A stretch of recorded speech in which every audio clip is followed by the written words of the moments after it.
Welcome to the Prime Health Podcast with your host, Dr. Derek Barron with your host, Dr. Derek Barron. Dr. Barron interviews doctors, wellness experts, and healthcare leaders who are revolutionizing how we approach health and longevity.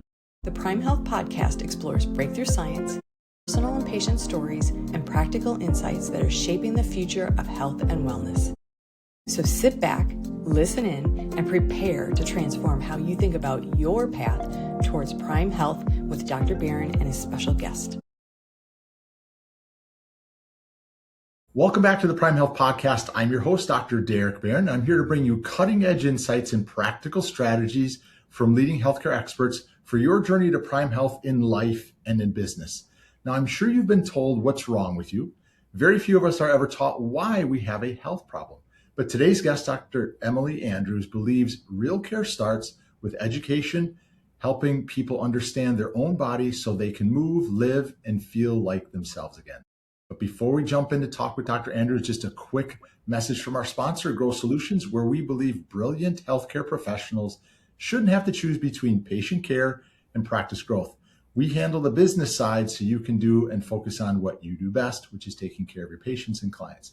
Grow Solutions eliminate stressors in your business, such as new patient or client acquisition, marketing and growth strategies, reducing operational chaos with proven systems, frameworks, and SOPs. And yes, we even help you understand and implement AI systems and bots because they're coming into our lives, whether we like it or not. Grow Solutions is not an agency or vendor. We are your growth partner. So if you've ever thought this, I'm too busy to grow, too slow to scale, or too overwhelmed to fix it, we are your solution. If you're interested, just drop the word grow below. We'll get back to you, or feel free to reach out to me on any social platform. However, you are here to listen to our amazing guest today. So Dr. Andrews, welcome to the Prime Health Podcast, and please tell us a little bit about yourself and what you do. Hi, Derek. Thanks for having me. I'm a physical therapist, Dr. Emily Andrews Physical Therapy, and I practice out of Ellensburg, Washington, so centrally located within Washington State. I have an outpatient practice where I specialize in orthopedic difficulties as well as neurological ones like stroke rehab and Parkinson's. Fantastic. Well, Ellensburg is a very beautiful place. I'm a little bit east of you in Coeur d'Alene. I've driven through it, I could say twice, because I went to Seattle and back, so we drove through it. It's a beautiful part of the country. If you haven't, go visit it for everyone that's there. So I appreciate you sharing that stuff about us. And I always ask this, Dr. Andrews, was there a moment in life, or is there a circumstance that happened that said, you know what, I want to go into healthcare, specifically for you, physical therapy? It's funny because I always say that physical therapy chose me. I didn't choose it. I remember being in fourth grade and we had to do a little talk in front of the class about what we want to be when we grew up. And I didn't know physical therapy as a profession, so I didn't have that language. But I remember saying, I want to be a doctor who helps people with movement. Cool. And then, of course, as I got older and wiser, I understood, oh, there's this whole realm of physical therapy. And so I feel like it chose me. I always felt like it was my job to help people move better and therefore live better. Yeah, it is a good way to live. If we think of health span or lifespan, why wouldn't you want to be able to move almost as good as when you were in your 20s, when you were in your 80s? So seeing someone like yourself, regardless of the age, is a great way in which people can say, you know what, I do want to move well throughout my life, so they should be seeing you. Yeah, I agree. Yeah. So you'd say you're kind of in orthopedic physical therapy and some other branches. Tell us a little bit more about how you what's unique to how you approach some of your patient care. So a few different things. I started my career working with professional athletes, and I think one of the things I carry with me from that experience is I look at every body as an athlete. Whether you're just walking to the mailbox every day, right? That is work for your body, and it's more work for some bodies than other bodies. And so, or if you have a labor-intensive job, like you're an athlete, you're an industrial athlete doing work all day. And so I look at everybody as an athlete and then try to, like, my job is to figure out what does their work or athleticism require of their body, right? Because soccer skills are different than football skills. Aircraft machinist skills are different than someone who's chasing after kids in a daycare all day. So those are all athletic endeavors if you look at it from that perspective. And so that's one of the things I've taken away. The other thing is really, I look at the gaps. Where are services not being rendered? Are there subpopulation groups that aren't being served? Are there geographic locations that aren't being served? And I try to fill in the gaps the best I can as just one person. So you'd said you did orthopedic, and then you said, was it balance and potentially stroke work as well? Stroke recovery and Parkinson's. So neuromuscular rehab. Okay. And that came from noticing there's a real gap in skilled therapy for people who've had a stroke and are recovering, or people who have a diagnosis of Parkinson's or MS, which are these lifelong conditions now. And so, how do we help them preserve the mobility and function they have? And so there was just a huge desert in central and eastern Washington for therapists who were really strong in that area. And also, as I went back to school for my doctorate, I really developed an interest in neuromuscular conditions because there's just so much brain work to it. And so that's what led to developing kind of a little specialty in that area was, Okay. yeah, my interest, but more importantly, no one else was serving those folks very well. And so they were just kind of left floundering. That's never good when it comes to healthcare if it's a large niche. So I appreciate you actually going out and helping them. So uh, Emily, do you have a clinic that people come to, or do you go to their homes? How do you treat? So it's a hybrid. I have a clinic. People can come to me, and it's great when they do. But some people don't drive. After you've had a stroke, if you don't have someone who can drive you and you live in a rural place, how are you going to get anywhere? Yeah. So I've always made house calls. And I intentionally put myself in a rural-ish part of the state, but I'm centrally located, so it gives me access to almost the whole state without trouble. So, for example, I've had patients as far as Bellingham and Ferndale up by the Canadian border, as far south as Olympia, as far east as actually well into Montana. Um, Wow. so I like people who can't get to me for whatever reason. If it's at all possible, I go to them. You have to tell me though, if you go into Montana, you're not going for one visit. You're staying there for a little while, I would assume, right? Well, it all depends. Wow. Okay. Yeah. There was Yeah. one patient who opted for a very intensive stroke rehab protocol that I actually developed. And I Okay. did move in with that family, and we Oh. worked for like 3 hours every day. Oh my. Yeah, Fantastic. for it was roughly 12 weeks. We took a week off for Christmas. It was fall time. So we took a week off for Thanksgiving. Um, but it was very intense. The family had the resources to make that happen. Hmm. And so I did move in essentially with the family, but I Mhm. still made regular trips back to my home area to still treat the patients that I had. I didn't Wow. just want to neglect everyone else. Yeah. Well, good for you. I'm sure your patients were pretty happy about that. It's a very unique, situation that you put yourself in. Again, had Yes. you not done that, what was going to happen with that patient? They probably wouldn't get the care they needed, and therefore not the outcomes that you provided for them. Well, in fact, the patient went home from the rehab center she was in, which is where I met her. And we had set her up with outpatient therapy where she lived. And she and her family called me about a week after she had been home working with her therapy team. And basically they said, I'm getting worse. They're not doing what you were doing. So I don't know what to do now.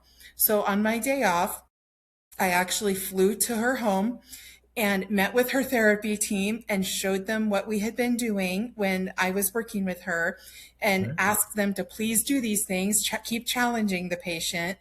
And then I went home.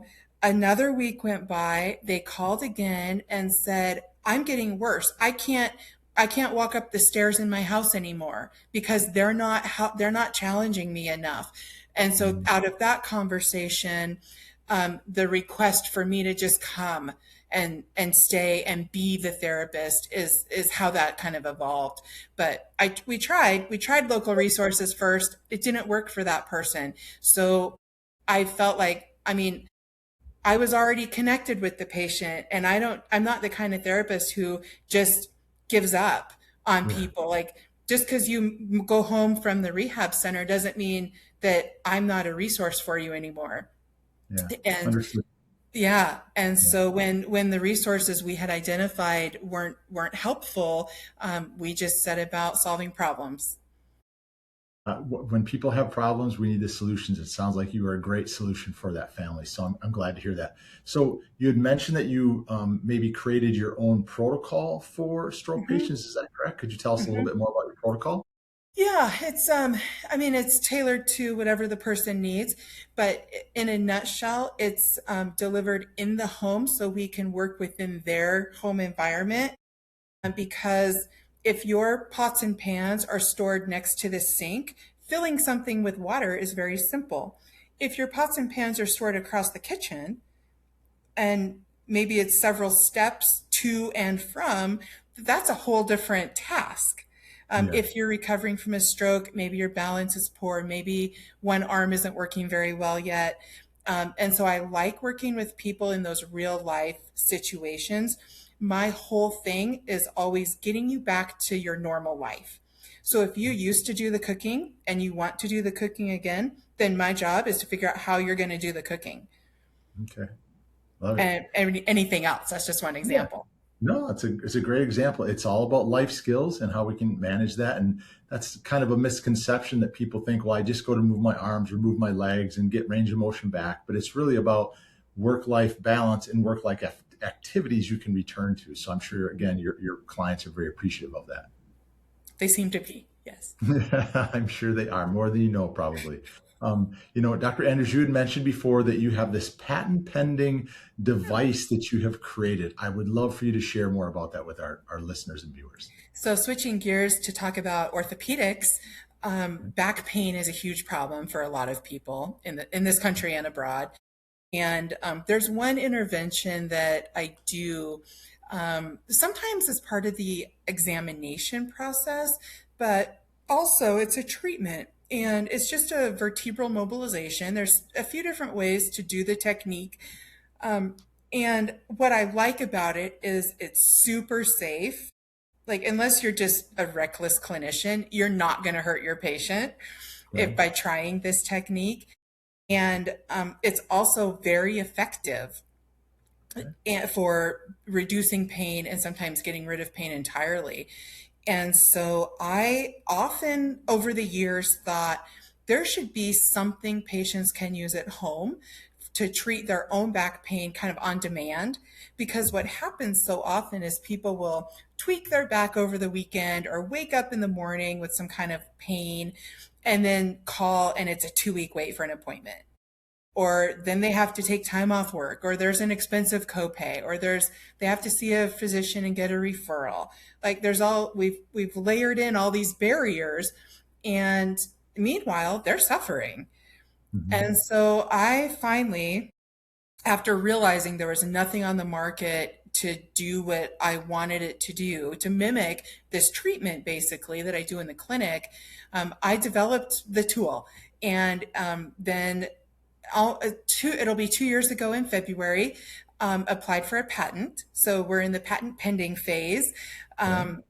And just have proceeded through that process and have developed and sold several, maybe about 150 or so, just as I've done little workshops around the country, Okay. introducing this to people. Most of the feedback is very positive, and people who have back pain, when they try the tool, they absolutely love it and claim to not have their pain anymore. Really? Is it for mid back, low back? What body parts are they treating in their back? Any part of the back except the upper vertebrae, so like C4 and lower. Okay. And it's a thing you place it on your back where you want it and use your body weight to cause the mobilization. Okay, interesting. We'll share links to that, so we'll hopefully so people will be able to learn more about it if we can at Yeah. the end of the show, which would be great. So I'll ask a question: who do you feel is your ideal patient? Now I know that's hard because you have a broad spectrum of who you treat, but who would you consider being your ideal patient? I think someone who is dissatisfied with how their body is moving or functioning. Okay. Optimally, someone who lives nearby where I'm Sure. located, but that's not really a barrier. I mean, I've got patients in Florida who I treat. I'm licensed in many states. Okay. And so, anyway, my ideal patient, just someone who, for whatever reason, feels like their body is letting them down Hmm. and sees room for improvement to live a better quality of life. Okay. I love that approach. That brings me to a thought process. Emily, from a trust standpoint, when everybody is seeking out care, how do you approach the fact that when somebody comes to see you, that you build trust with them and that relationship right away? I think I'm just very real with people. Sometimes patients come to me with a problem, and after an examination, I realize this isn't something I can help. This isn't appropriate for physical therapy. This is really an underlying cause that requires different intervention. And I tell people that I don't want to waste their time. I don't want to waste my time. I've got a backlog of people waiting for an appointment. Yeah. So one thing is I'm real and upfront with people. I also spend time to do a thorough examination. I mean, I can't even tell you how many patients have told me after the examination visit, you're the first person who even touched me, Yeah. right? They've been to other physical therapists, they've been to other physicians, and their results haven't been favorable. And it turns out like no one even really did a full examination. Hmm. And so I do those things. And the other thing I do is I educate patients. I want people to know what is happening with their body, why it's happening, if we can identify that, and then most importantly, what we're going to do about it. And I almost every um, first visit, I talk with patients about here's what I see happening or feel happening with your body. Here's why I think that's happening. And here's the treatment plan. If you want me to treat you, here's what I would do for you.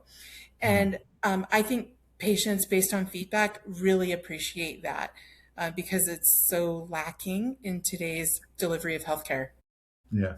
I never mentioned the doctor's name, but my very first job out in practice was working for an orthopedic surgeon. And he would come in, I would triage his patients. He would come in and just stand away from them. The only time he liked to touch them was when he was, using the scalpel, unfortunately. So you bring up a very good point that, just the human touch is a lot part of it, the healing that goes on in there and the education, helping people understand that this is what's wrong. This is what we're going to do. Here's some expectations that we can set. If we're not meeting those, speak with me, because that shows, again, as we spoke about, is trust. It's important that they can feel comfortable with you because you're taking care of their health and returning them to where they want it to be. Absolutely. Yeah. It's trust is a big deal. Yeah, absolutely. And especially now we're learning a lot more about healthcare and what maybe government has been keeping from us and all that kind of stuff. So it's good that we can do our best to make everybody understand that. From a business standpoint, what is the focus of your current practice? What are you focusing on to grow it? That's a good question. I've recently taken on some contracts to serve underserved populations in Oh, different areas of the Northwest, both Pacific and inland. mm, And so I'm growing in directions, still focusing on underserved populations and still focusing on things that light me up as a clinician. mhm, But truthfully, I'm really reaching the limit of what I'm as a solo practitioner able to manage.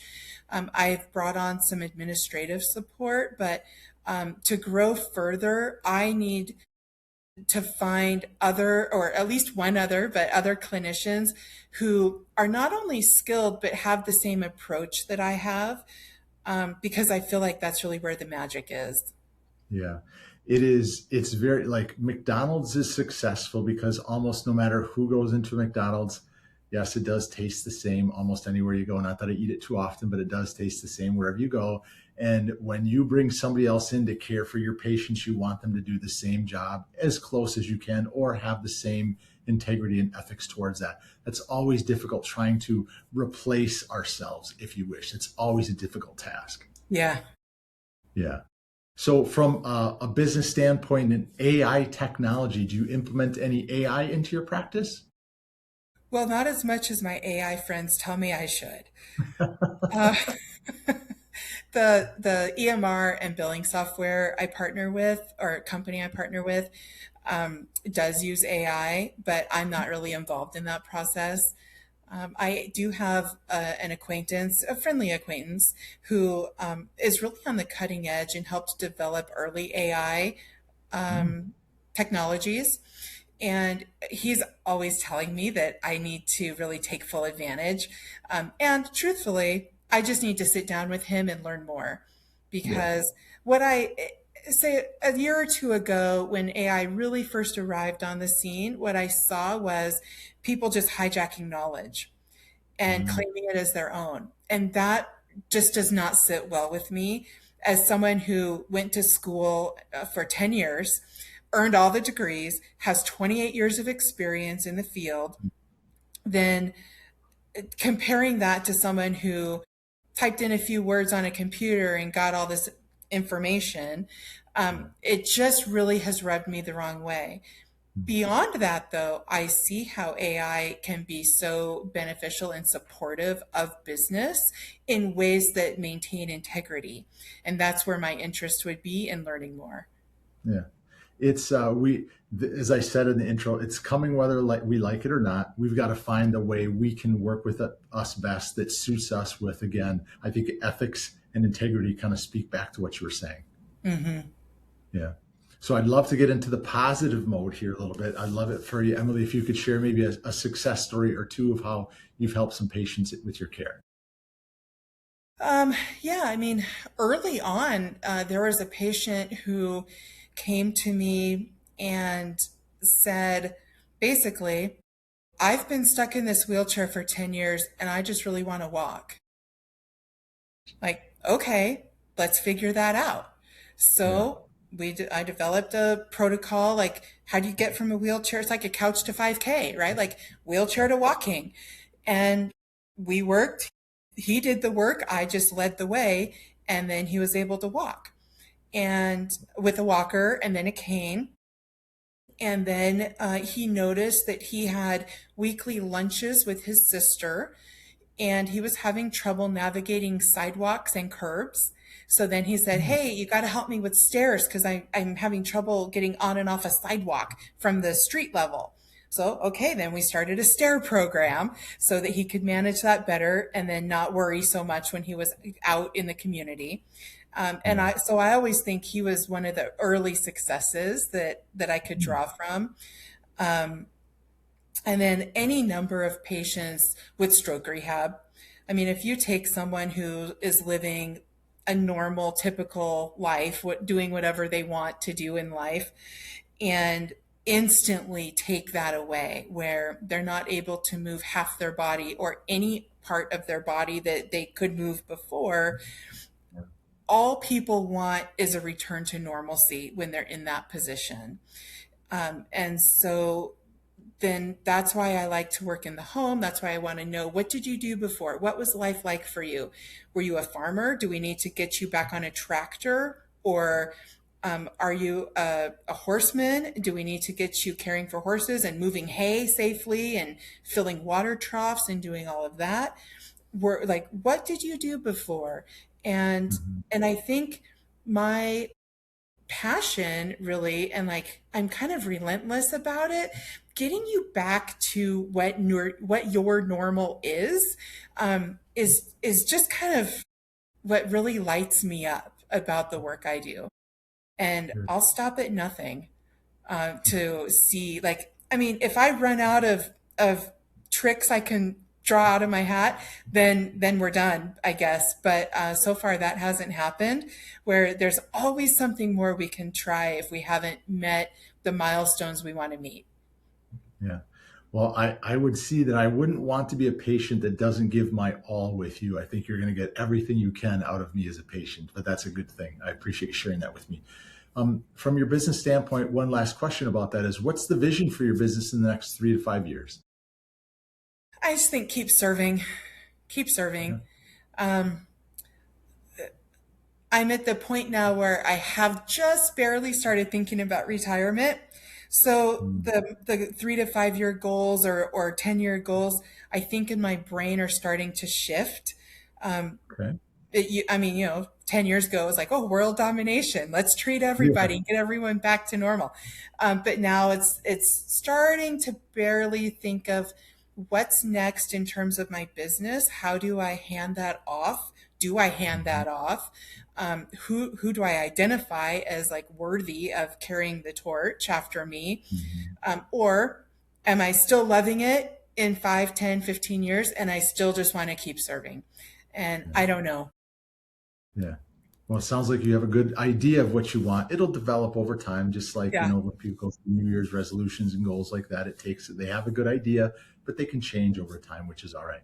So as we go to kind of wrap up here, last few questions, but if people are interested in learning more about you, the services that you offer and the device that you have, how can people get in touch with you? DrEmilyAndrews.com is the website. And Okay. then email is dremilyandrews@gmail.com. And those are probably the Fantastic. best ways to reach out. Okay, and I'll make sure I have all those in the descriptions of our podcast that we have here for you. So, two last questions. Being a physical therapist, if you could give us one piece of advice that would affect everyone's health in a positive way, what would that be? Move, Hmm. move, do something. It doesn't matter what you do. Get up and move your body. And if you can only move half your body, move half your body. Do what you can to move. Movement preserves quality of life. I like that. That one I've not heard of yet, which is good. Say that again. Movement preserves quality of life. Yeah. Very good. Very good. Thank you for sharing that. Last question here. You're a guest on the Prime Health podcast. And of course, I appreciate that. What would your definition of Prime Health be? Living to your body's optimal level. Okay. So, it looks different for everybody, but having the best quality of life that you can have within whatever your physical confines may or may not be. Very good. I like the optimal component. I need to increase my optimal aspect myself. So thank you for bringing that to my awareness of what I should do. So, Dr. Andrews, thank you so very much for sharing your insights. I love the story that you've gone through, and it's awesome to hear a physical therapist out there that's invented something to help patients. That's really cool. I'm going to learn more about your device as well. But you've got such a unique perspective of how you've gone through practice, the underserved that you like to work with, and then also those that are struggling from their health from stroke issues.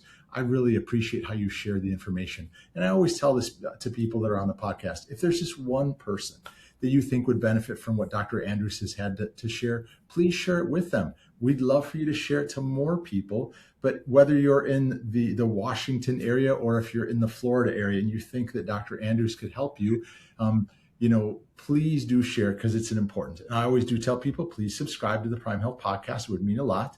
But until next time, remember that true wellness is a journey we are all on together. Now, whether you're taking charge of your own health or guiding others in theirs, every step forward matters. And I always do say, stay committed to your Prime Health journey. Again, Dr. Andrews, thank you very much for being a guest on the Prime Health podcast. Thank you so much.